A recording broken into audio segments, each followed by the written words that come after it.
শিক্ষার্থী বন্ধুরা আসসালামু আলাইকুম। দেখো আমরা একাদশ শ্রেণীর উচ্চতর গণিত দ্বিতীয় পত্রের বহুপদী সমীকরণ অধ্যায়ের সুন্দর একটি কোশ্চেন লিখে রেখেছি। কোশ্চেনটা খুব ইম্পর্টেন্ট। বলা আছে যে X square plus B X plus B is equal to 0 সমীকরণের মূলদ্বয়ের অনুপাত m:n হলে প্রমাণ করে যে এত ইজ ইকুয়াল টু 0।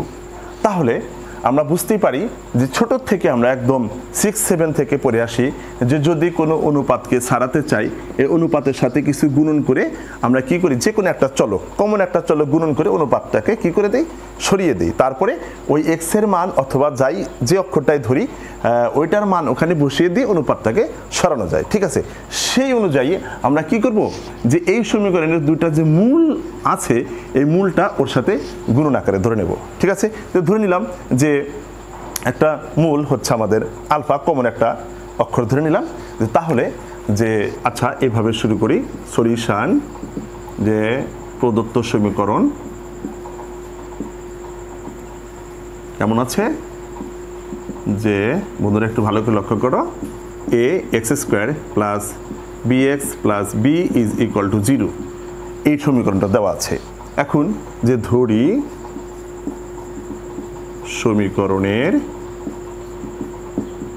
ঠিক আছে মূলদ্বয়, অর্থাৎ দুইটা মূল থাকবে যেহেতু দ্বিঘাত সমীকরণ, মূল মানে মান।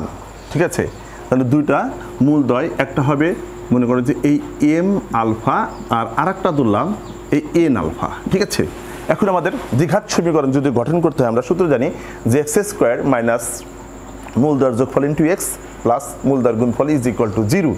এখন আমাদের সেই মূলদ্বয়ের যোগফল এখন বের করবে, যে সুতরাং মূলদ্বয়ের যোগফল এই M alpha plus N alpha is equal to ঠিক আছে মাইনাস কি বি ডিভাইডেড এ, তাহলে এই বি ডিভাইডেড এ। ওকে, একটু ভালো করে লক্ষ্য করো, এখান থেকে যদি আমরা আলফাটা যদি কমন নেই তাহলে কেমন হবে, M plus N alpha is equal to minus B divided A. ঠিক আছে, এখন একটু ভালো করে লক্ষ্য করবা যে আমরা যদি এম প্লাস এনটা এই পাশে রেখে দেই তাহলে কি হবে, বি ডিভাইডেড এ আলফা।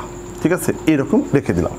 এইবার মূলদ্বয়ের গুণফল, ঠিক আছে, অর্থাৎ আমরা এই দুইটা মূল যে ধরেছি এই মূলদ্বয়ের একটু গুণফলটা বের করব, যে M alpha into N alpha is equal to আমাদের ল অনুযায়ী হবে সি ডিভাইডেড এ। ওকে বন্ধুরা একটু ভালো করে লক্ষ্য করো, সি ডিভাইডেড এ, সি মানে হচ্ছে এখানে বি, এই সি ডিভাইডেড এ হচ্ছে এখানে এই এক্স স্কোয়ারের সহগ।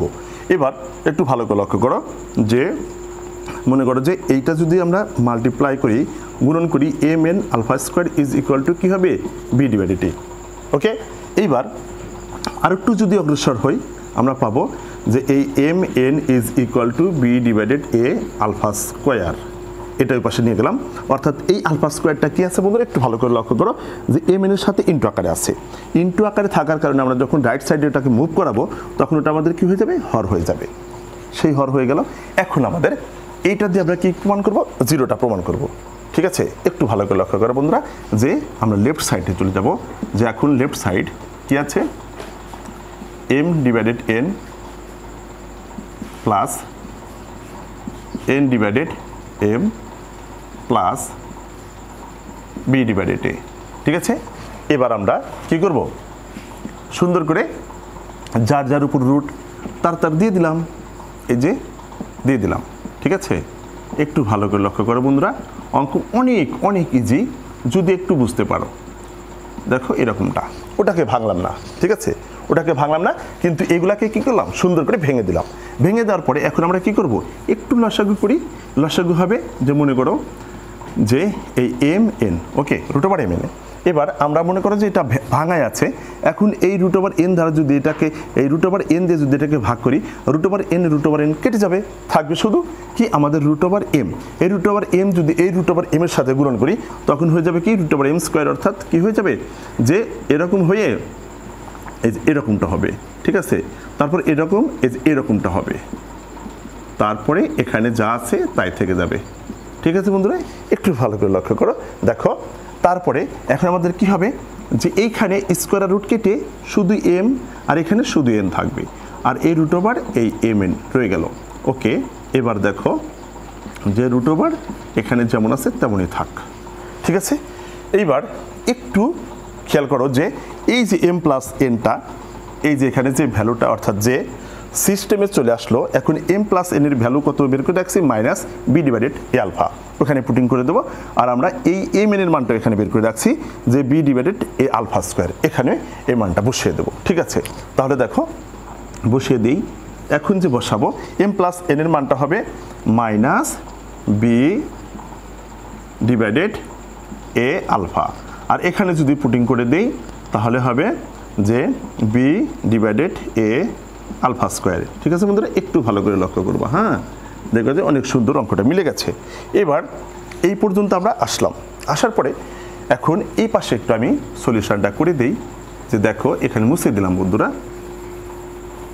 মুছে দিয়ে এখন আমরা প্রমাণের কাছে চলে যাব, দেখি প্রমাণটা করতে পারি কিনা। দেখো এখন আমাদের, তাহলে দেখো বন্ধুরা এরই পরের লাইনে যে ক্যালকুলেশনটা আমরা টানবো, যে কিভাবে কি করতে হয় একটু ভালো করে লক্ষ্য করবো বন্ধুরা। যে মনে করো উপরে যেমন আছে তেমনই রয়ে গেল বি ডিভাইডেড এ আলফা। ওকে, এবারে কি করবো, এটা যার যার রুট তার তার দিয়ে দিলাম। হ্যাঁ, তাহলে আমাদের ক্যালকুলেশনটা অনেক সুবিধা পাবো।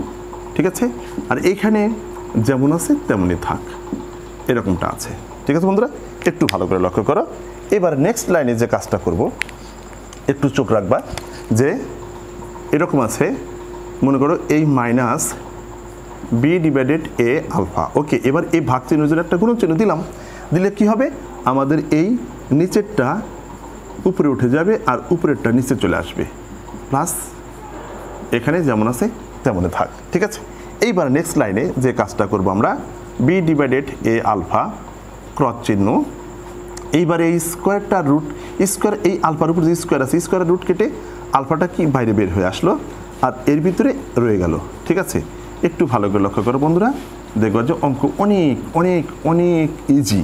ঠিক আছে, এবার একটু লক্ষ্য করো যে এই যে এ আলফা কি চলে গেল। এইবার আমরা এখন এইগুলোর ভিতরে যদি একটু কাটাকাটি করি তখন আমরা কি করব জানো, এখানে একটা বি আছে না, আমাদের এই একটা বি এর পরিবর্তে দুইটা রুট বি লিখবো। ঠিক আছে, আর এই যে নিচে একটা এর পরিবর্তে আমরা কি দুইটা রুট এ লিখবো। ঠিক আছে বন্ধুরা, ইনটু এখানে root A divided root B. এইবার দেখো যে B root over B divided A. Okay, এবার দেখো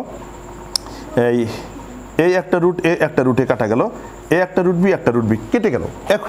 এখন থাকে কি এখানে minus root B divided root A, আর এই যে root B divided A root A এটা টিকে থাকে, আর প্লাস এখানে আমাদের এই যে এরকমটা টিকে থাকে। ঠিক আছে, তার মানে এখন এটাকে যদি আমরা সুন্দর করে দুইটার উপরে রুট, এটার উপরে রুট যেহেতু এটার উপরে রুট, এখন দুইটার উপরে যদি আমরা রুট দিয়ে দিই এটাই পাবো। এখন কি হয়ে গেল, এই জিরো হয়ে গেল। ঠিক আছে, ওই দেখো বন্ধুরা একেবারে এটা ইজ ইকুয়াল টু যে জিরো তা প্রমাণ করে ফেললাম। ঠিক আছে, একেবারে সেই সুন্দর অঙ্ক, সেই মজার অঙ্ক, যদি বুঝতে পারো একটা দেখবা যে ওয়াও অঙ্ক হয়ে গেছে, খুবই সুন্দর, খুবই ইম্পর্টেন্ট, ভেরি ভেরি ইম্পর্টেন্ট। এই বহুপদী সমীকরণ অধ্যায়ের এই অঙ্কটা হচ্ছে সবচেয়ে বেশি ইম্পর্টেন্ট, এই জন্য এটাকে একটু লক্ষ্য করে সুন্দর অঙ্কটা করা চাই।